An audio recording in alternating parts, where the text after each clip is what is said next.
पेदापरे जिले के उडेल मंडल के गुम्पुल गांव में मनेरू नदी पर निर्मित चेकडैम को अज्ञात लोगों द्वारा विस्फोटक से उड़ाने की घटना से स्थानीय स्तर पर तनाव फैल गया है। घटनास्थल का निरीक्षण करते हुए पूर्व विधायक द्वारा मनोहर रेड्डी ने इसे रेत माफिया का काम बताते हुए कड़ी निंदा व्यक्त की है।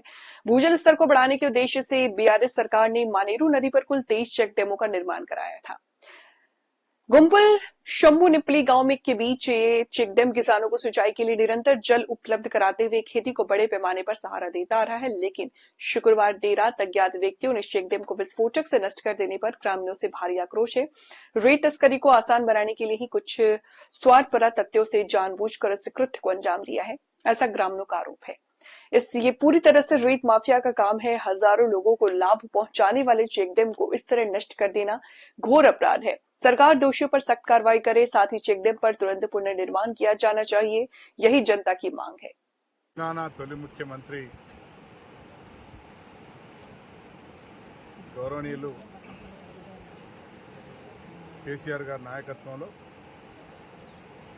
बीआरएस पार्टी ప్రభుత్వం భూగర్భ జలాలు పెంచాలన్న ఆలోచనతోని మానేరు నదిపై దాదాపుగా 23 చెక్ డ్యామ్ల నిర్మాణం చేయడం జరిగింది.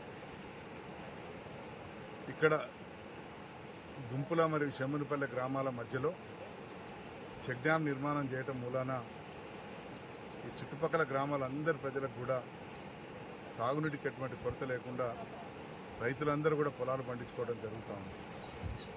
కానీ ఈరోజు ఇక్కడ ఈ చెక్ డ్యామ్ను కొంతమంది దురుద్దేశంతో మరి పేల్చివేసినట్టుగా కనపడతా ఉంది. ఇది పూర్తిగా ఇసుక మాఫియాకు సంబంధించినటువంటి వ్యక్తులే ఇటువంటి దుర్మార్గమైన పని చేసినట్టుగా కనపడతా ఉంది. మరి ఈ విషయంలో మరి ప్రభుత్వం తప్పకుండా దీని మీద చర్యలు తీసుకోవాల్సిన అవసరం ఉంది. మరి ఎవరు చేశారు ఈ పని, ఎందుకు చేశారు ఈ పని?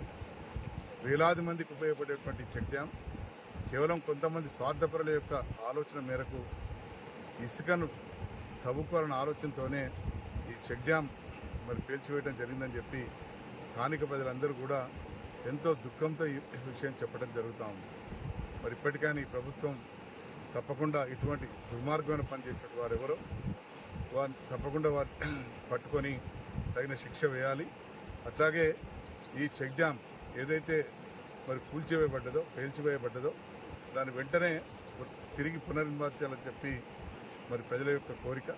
మరి ప్రజల కోరికను అనుసరించి ప్రభుత్వం వెంటనే దీన్ని పునర్నిర్మించాలని చెప్పి మేము డిమాండ్ చేస్తూ ఉన్నాం.